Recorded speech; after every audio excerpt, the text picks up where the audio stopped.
취임 40일을 맞은 이 추미애 법무부 장관이 어제 기자들과 만나 수사와 기소를 분리하는 방안으로 검찰 통제를 강화하겠다 이렇게 밝혔습니다. 이에 대해서 검찰은 공식적인 입장은 자제한 가운데 내부에서는 청와대 관련 사건 등을 염두에 둔 것이 아니냐 이런 반발 움직임도 나오고 있는데요. 취재기자 연결해서 자세한 내용 알아보겠습니다. 박서경 기자. 네, 서울중앙지검입니다. 네, 어제 박 기자도 직접 기자간담회에 다녀온 것으로 알고 있습니다. 추 장관이 검찰 수사와 기소를 분리하겠다 이런 뜻을 공식적으로는 처음 밝혔다고요? 네, 추 장관은 민주적 통제를 위해 검찰 내부적으로 수사와 기소를 분리하는 제도 개선을 하겠다고 말했습니다. 수사검사의 독단과 오류를 막기 위해서 수사와 기소를 판단하는 주체를 분리해 2단계로 검증하겠다는 건데요. 공식 석상에서 이런 이야기를 한 건 이번이 처음입니다. 직접 들어보시죠. 강제 처분에 의한 수사면은 기소를 하지 않으면 논리 모순에 빠지는 거죠. 기소할 욕심이 생기는 거죠. 그 순간에 오류와 독단이 생기겠죠.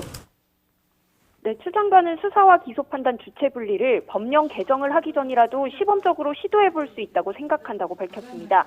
다만 법무부는 대검과 충분한 협의가 이뤄진 건 아니고 화두를 던지는 차원이라고 부연 설명을 했습니다. 네, 최근 불거진 공소장 비공개 논란 등에 대한 질의도 많았을 것 같은데 좀 어땠습니까?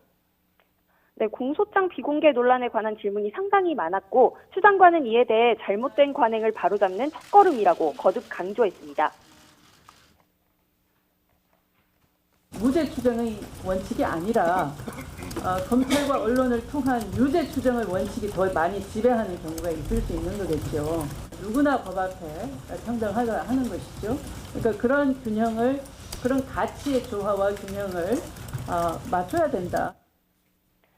네, 법무부는 공판에서 소송 절차를 낭독하기 전 공소 부분을 원문으로 전달하면 처벌받을 수 있다는 독일 사례를 새롭게 근거로 들었는데요. 하지만 원래 근거로 제시했던 미국의 경우 공소장을 전부 다 비공개하는 건 아니라는 취지의 자료를 공개해 근거가 부족했던 점을 시인한 셈이 됐습니다. 또 추 장관은 지난 10일 검사장 회의에서 문찬석 광주지검장이 이성윤 서울중앙지검장을 공개 비판한 것에 대해 상당히 유감이라고 밝히기도 했습니다. 주제와 무관하게 어떤 의도로 그런 질문을 했는지 모르지만 상당히 유감스럽다라는 말씀을. 네, 그러면서 검찰총장 지시는 일반적 지휘 감독권이고 구체적 지휘권은 일선 검찰청 검사장 고유 권한으로 결재 업무를 통해 권한이 구현된다고 했습니다.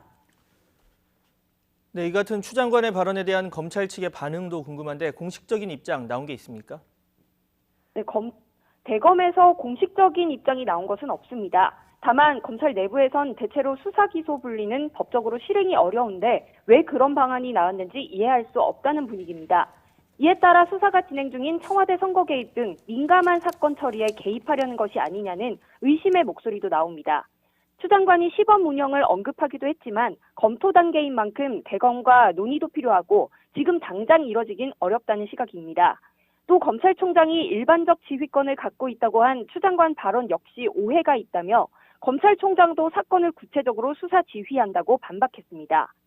법조계에서는 결재 라인이 정해져 있는 만큼 실무적으로 혼란이 올 수 있다는 지적과 취지 자체는 이해한다는 등 기대와 우려가 뒤섞인 반응이 나오고 있습니다.